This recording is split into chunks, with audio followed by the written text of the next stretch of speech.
All right, cats, how's it going? Well, as you may well be aware, we are about to be on Prime Minister number 7, I think. Or is it 8? I can't keep up. In the last 10 years. How embarrassing is that? Yes, off the scale, isn't it? Brilliant. Well, this last fella, you may know or you may not, his name is Andy Burnham.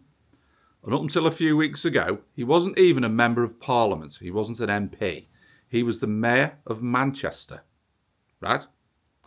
Yes. Well, he attempted to get himself in a position where he could challenge Keir Starmer.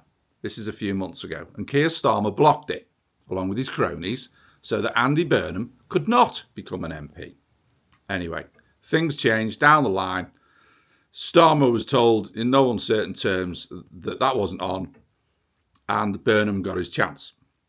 So one of the Labour MPs in a place called Makerfield, he stood down in order that there could be a local election, right? Now, in this local election, everybody was to go out and vote for the person that they wanted. There was 10 or 12 different people that you could vote for as your MP, including the usual shower. You know, there was Burnham for Labour.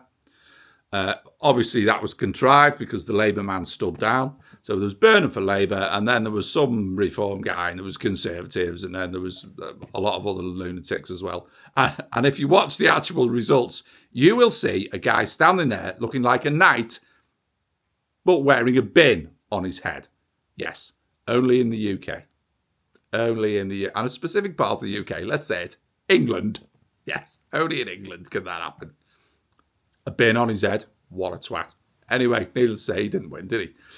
So Burnham collects the votes. And Burnham was voted in with 23,000 votes. Okay? 23,000 votes. A shade over, anyway. So now Burnham is off down to London, where there are no challengers in order for Burnham to become the Prime Minister. Right? No challengers. Now remember I said 23,000 people. So in essence, 23,000 people in one tiny little town in the UK have voted in our new Prime Minister. And no one else got a say. That essentially is what has happened. Because everybody that was going to be a challenger to Burnham is now standing back. They're standing out the way.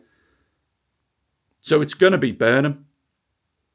Now on the electoral register, remember this wonderful democracy of ours, there are over 45 million people. 45 million people. And yet, we have a new Prime Minister essentially chosen by 23,000 something. Am I missing something here or what? Am I missing something?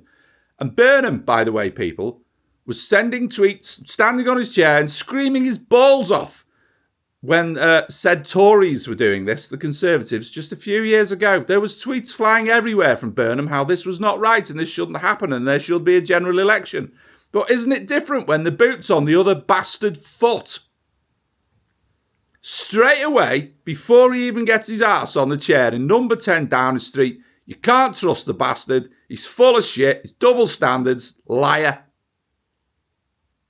And on that wondrous light note, on a Saturday afternoon, I'm off. Good night, Vienna. Create, stay sane.